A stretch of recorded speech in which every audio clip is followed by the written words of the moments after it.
The British Raj, for all its ills, inadvertently sowed the seeds of social change in India. This change manifested most powerfully in the rise of anti-caste movements. Bombay and Madras presidencies became fertile grounds for these movements. Leaders like Jyotirao Phule emerged, challenging Brahminical hegemony.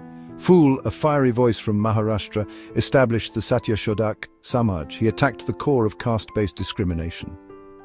Dr. B.R. Ambedkar, another towering figure, continued this legacy. He fought tirelessly for Dalit rights. His work in drafting the Indian constitution enshrined equality and justice.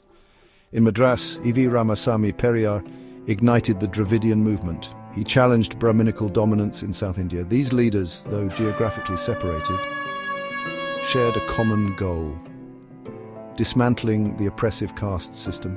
They ignited a firestorm of social reform that continues to burn bright today. The Bengal Renaissance, a period of intellectual ferment, swept across 19th century Bengal. It promised enlightenment and progress. Figures like Raja Ram Mohan Roy emerged as champions of social reform. Roy, a vocal critic of sati, advocated for widow remarriage. He established the Brahmo Samaj, a movement promoting monotheism and rational thought. Ishwar Chandra Vidyasagar, another prominent reformer, fought for women's education. He championed the cause of widow remarriage as well. Yet the Bengal Renaissance, despite its progressive veneer, failed to adequately address the scourge of caste. While reformers tackled social evils like sati, caste remained a sensitive, almost taboo subject. The question arises, why did this movement, so vocal on other issues, fall silent on caste? One answer lies in the demographic landscape of North India.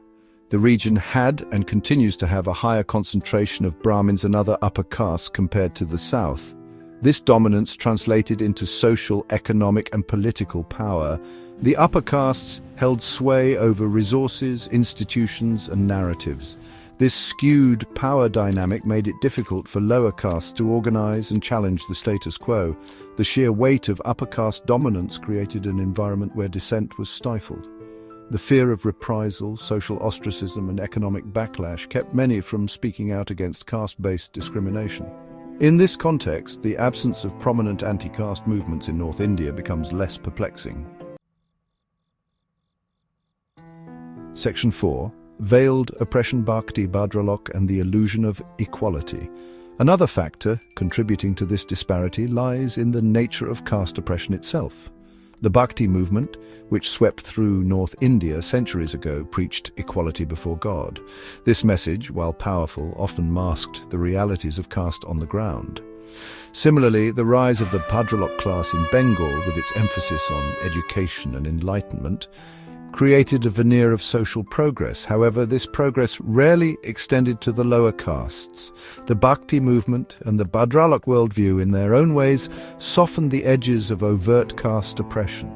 They created an illusion of equality that masked the deep-rooted inequalities within society. This subtle form of oppression, while less visible, was no less insidious. It lulled many into a false sense of complacency, hindering the emergence of radical anti-caste movements. Section 5. Caste's Labyrinth. Navigating the complex hierarchy of North India.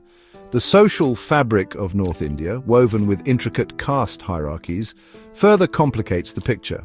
Unlike the relatively simpler Brahmin-non-Brahmin binary in parts of South India, the North presented a more complex web of castes and subcastes.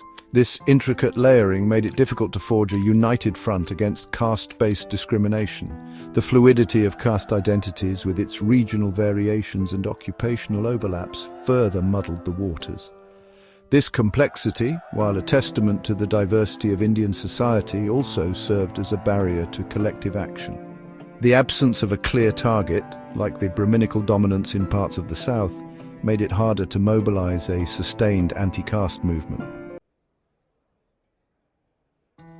Section 6. Land education and the roots of social change. A deeper analysis reveals that land ownership patterns and access to education played pivotal roles in shaping the trajectory of social change. The permanent settlement system implemented by the British in Bengal and Bihar created a class of absentee landlords, mostly Brahmins, who held vast tracts of land. This system hindered the emergence of a non-Brahmin middle class that could challenge the status quo. In contrast, the Riotuari system in Bombay and Madras, which granted land rights to individual cultivators, allowed for greater social mobility. This led to the rise of a non-Brahmin middle class that became the backbone of anti-caste movements.